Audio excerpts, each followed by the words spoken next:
우리 사무엘하 22장 말씀 또 후에 이어 나가도록 하겠습니다.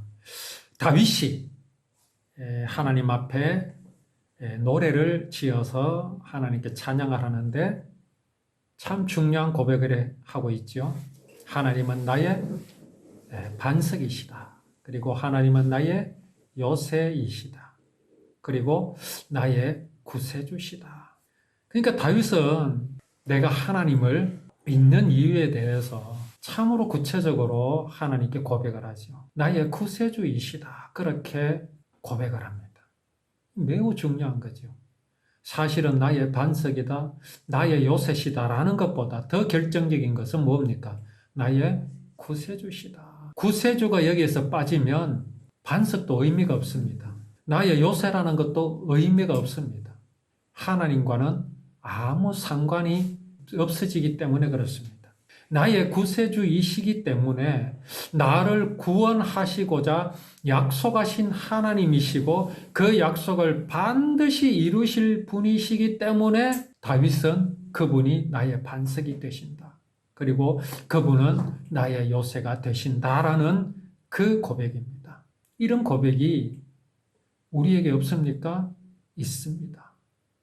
그래서 우리는 지금 다윗의 이 고백이 나의 고백이 될 수 있다는 것입니다. 나의 구세주이신 그 하나님은 나의 피할 바위시다. 하나님은 그렇게 나를 지켜주시죠. 나의 방패, 나의 구원의 뿌리시다. 하나님은 나의 피할 바위시며 나의 방패가 되어주신다. 다윗은 그 이유를 알고 있습니다. 하나님이 왜 나의 피할 바위가 되어주시는지, 왜 하나님은 나의 구원의 뿔이 되어주시는지, 방패가 되어주시는지 다윗은 잘 알고 있습니다. 그러면 하나님은 다윗만의 하나님이십니까? 사울의 하나님은 아니십니까? 블레셋의 하나님은 아니십니까? 골리앗의 하나님은 아니십니까? 결코 그렇지 않습니다. 하나님은요, 모든 이의 하나님이십니다. 하나님이 사랑하시지 않는 사람은 세상에 단 한 사람도 없습니다. 이유가 뭐겠습니까?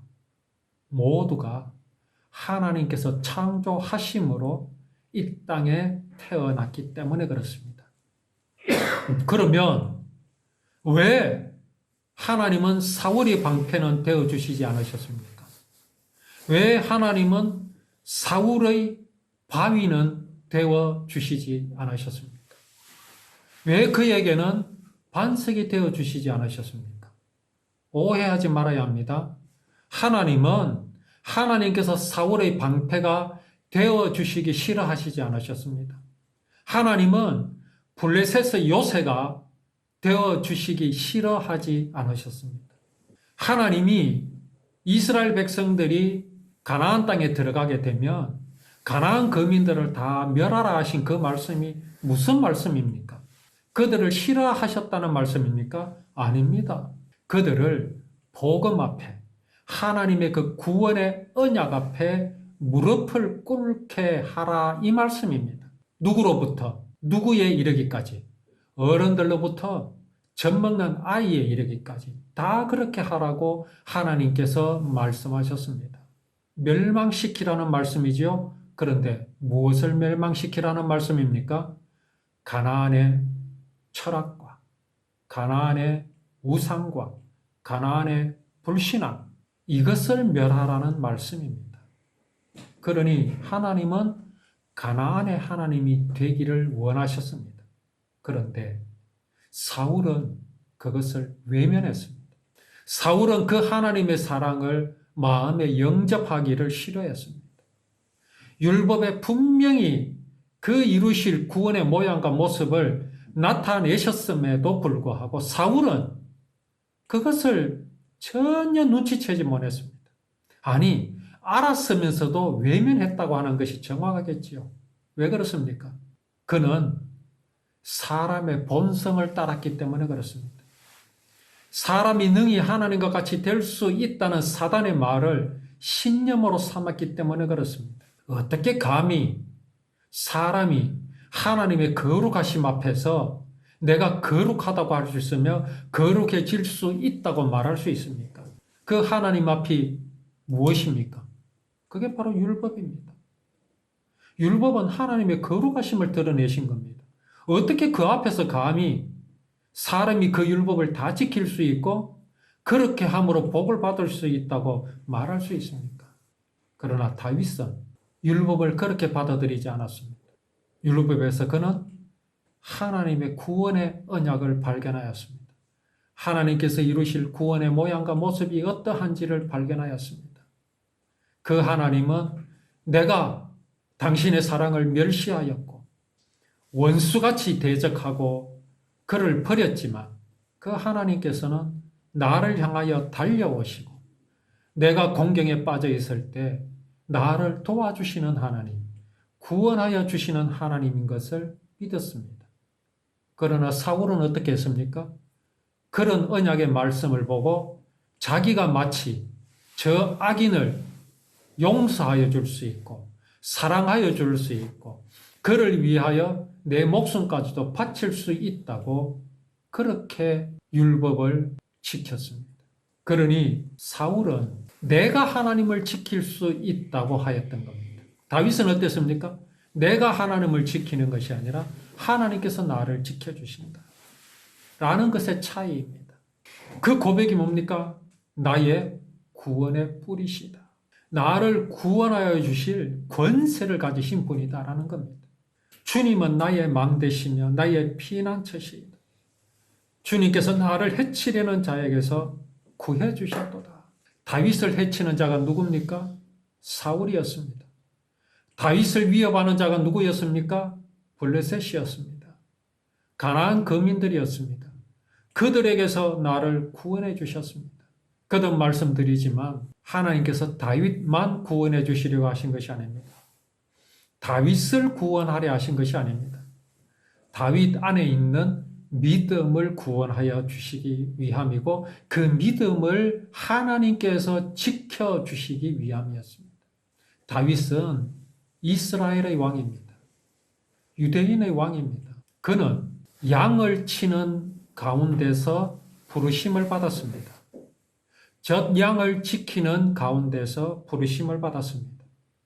다윗은 그의 익숙한 대로 이스라엘을 다스렸다고 성경에는 기록되어 있습니다. 그는 이스라엘의 왕의 적임자였습니다. 어떤 면에서 그렇습니까? 그는 양을 치던 자였기 때문에 그렇습니다. 그게 무엇입니까?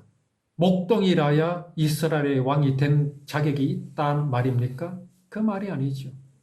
그때에 다윗이 지키고 치던 양은 다 무엇으로 팔려나갔습니까?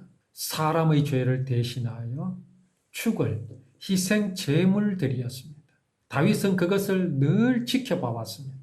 양을 왜 지켜야 할지, 내가 왜 양의 목자가 되어야 하는지를 다윗은 한시도 잊지 않았습니다. 그 양이 어떤 존재인 것을 다윗은 잘 알고 있었고 그래서 양을 지켰습니다. 그 양을 지키는데 그는 목숨도 아끼지 않았습니다. 그 양을 물고 가는 사자나 곰을 따라갔습니다. 그리고 그 사자나 곰을 물리쳤습니다. 그렇게 목숨 걸 일입니까? 뭐가 그리 대단합니까? 양 한 마리가. 그러나 다윗에게는 그 양이 그런 존재가 아니었기 때문에 그렇습니다. 나의 죄를 대신해서 죽을 저 양이 없으면 나는 어떻게 되겠습니까? 그 모양과 모습으로 구원을 이루실 하나님의 언약을 알았기 때문에 그 하나님께서 내 믿음을 지켜주신다는 사실을 알았습니다. 그리고 그 언약을 맡은 이스라엘을 통해서 구원을 이루실 하나님의 그 언약이 있었기에 하나님께서는 이스라엘을 지키시되 눈동자처럼 지키신다는 사실을 다윗은 알았습니다. 그래서 그 하나님은 나의 망대시다. 그 하나님은 나의 피난처시다. 이스라엘이 맡아 있는 율법, 곧 구원의 언약을 해치려는 자에게서 하나님은 구해 주시는 하나님이시고 구해 주셨다라는 사실을 다윗은 지금 하나님께 고백하고 있습니다. 아무것도 모르고 하나님이 누구신지, 하나님이 어떤 뜻을 가지고 계시고 무슨 마음으로 나를 지켜주시는지도 모르고 앵무새가 하나님 하나님 하듯이 그렇게 드리는 찬양이 아니라는 사실을 분명히 알아야 합니다. 찬양 받으실 여호와께 내가 부르짖으니 여호와께서 나를 원수에게서 구해 주셨다. 그러면 부르짖지 않으면 구해 주시지 않으시는 하나님이십니까? 그래서 여기 부르짖었다는 것이 어떤 의미인 것을 알아야 합니다. 다윗은 왜 부르짖었겠습니까? 왜 하나님을 찾았겠습니까? 이것은 무엇을 보여줍니까? 다윗의 겸손한 마음을 보여주십니다. 낮아진 마음을 보여주십니다. 사울은 하나님께 부르짖을 필요가 없었지요. 왜 그렇습니까? 자신이 여호와의 그 거룩하신 율법을 다 지킬 수 있는 존재이기 때문에 그렇습니다. 그러니 부르짖을 이유가 없지요. 내가 하나님같이 될 수 있는데 부르짖을 이유가 뭐가 있습니까? 그러나 다윗은 그렇지 않았습니다. 다윗은 하나님이 없으면 내가 있을 수 없다. 존재할 수가 없다. 하나님은 절대자시다. 그의 구원, 그분의 사랑이 아니면 나는 존재할 수 없다라는 사실을 알고 있었다는 것을 지금 이렇게 표현하는 것입니다. 그러니 부르짖을 수가 있지요. 그렇지 않습니까? 다윗이 늘 평안했습니까? 구원의 언약을 마음에 두고 그 언약을 이루실 하나님을 믿는, 그래서 다윗은 늘 평안했습니까? 그렇지 않았습니다. 그러한 다윗을 노리는 자가 많았습니다. 그러한 다윗의 믿음을 무너뜨리려고 하는 소굴에 다윗은 지금 있습니다. 우리는 어떻습니까? 온 세상이 하나님을 옹호하고 있습니까? 내 믿음을 도와주고 있습니까? 그렇지 않습니다. 지금 세상은요, 더욱 심해질 겁니다. 다윗은 늘 공격을 받았습니다. 육체적으로는 평안할 날이 없었습니다. 다윗의 상대는 사람이 아니라 사단이기 때문에 그렇습니다. 사람이 하나님과 같이 될 수 있다고 하는 신념을 적극적으로 지지합니다. 그리고 그러한 신념을 가진 사람을 더욱 부추깁니다. 그러한 사람에게 어떻게 명령하고 있습니까? 사람은 결코 하나님이 될 수 없다라고 시인하는 사람을 공격하게 합니다. 결코 하나님이 될 수 없는 사람을 의롭다고 하시는 하나님을 믿는 그 믿음을 무너뜨리려고 사람을 부추깁니다. 다윗은 그 소굴에 있었습니다. 그러니 다윗을 해치려는 자가 얼마나 많았겠습니까? 그러나 하나님은 어떻게 하셨다고요? 그렇게 믿음을 해치려는 자에게서 구해 주셨다라고 다윗은 고백을 합니다. 하나님께 찬양을 합니다. 하나님은 당신이 약속하신 구원을 반드시 이루시는 하나님이십니다. 그러니 다윗이 승리할 수밖에 없지요. 그러니 다윗은 하나님에 대해서 나의 요새시다, 나의 방패시다, 그는 나의 반석이시다라고 고백하는 것은 너무나 당연한 겁니다. 죽음의 파도가 나를 에워싸고 멸망의 강물이 나를 덮쳤도다. 다윗은 정말 그런 지경에 이르렀었지 않습니까?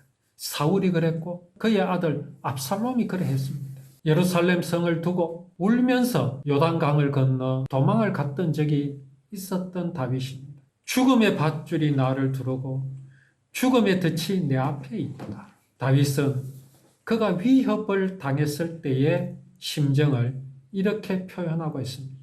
우리는 다윗이 압살롬을 피해 도망을 갔고 그 전에 사울을 피해서 여러 번 죽을 고비를 넘기면서 도망 다녔고, 그러나 마침내 그가 돌아왔다는 말씀을 우리가 읽고 있으니까 다윗이 도망 다닐 때의 심정을 자칫 놓치기 쉽습니다. 그때 다윗의 심정이 어땠을까? 라는 것을 우리는 간과하기 쉽습니다.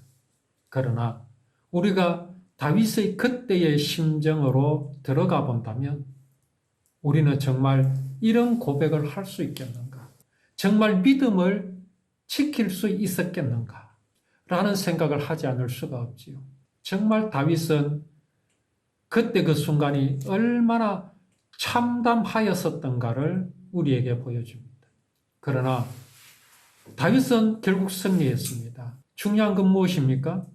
이렇게 다윗을 돌보아 주신 하나님, 그의 반석이 되어주시고 요새가 되어주신 하나님은 다윗만의 하나님이 아니시라는 사실입니다. 그 하나님께서는 지금 나와 함께 계시며 내 안에 함께 하고 계시다는 사실을 우리는 분명히 알아야 합니다. 오늘 여기 다윗이 고백하는 이 모든 고백의 내용이 내 마음에도 있다라는 사실입니다. 그리고 다윗의 이 고백을 하나님께 드림이 지극히 당연한 것이며 절대로 가식이 아니라는 사실을 우리는 분명히 알아야 합니다. 너무나 당연한 거기 때문에 그렇습니다. 다윗이 이런 찬양을 드렸는데 내가 이 찬양을 드릴 자격이 있는가? 그렇지 않습니다. 우리에게 충분한 자격이 있으며 하나님은 오히려 기다리십니다. 이 순간 우리는 이 말씀이 나의 고백임을 하나님께 드려야 합니다. 나의 고백으로 하나님께서 내게 이 말씀을 선물하셨음을 우리는 잊지 말아야 합니다. 오늘 이 다윗의 찬양을 우리는 늘 되새기면서 기억하고 하나님께 순간순간 고백하는 우리의 예배의 나날이 되기를 원합니다.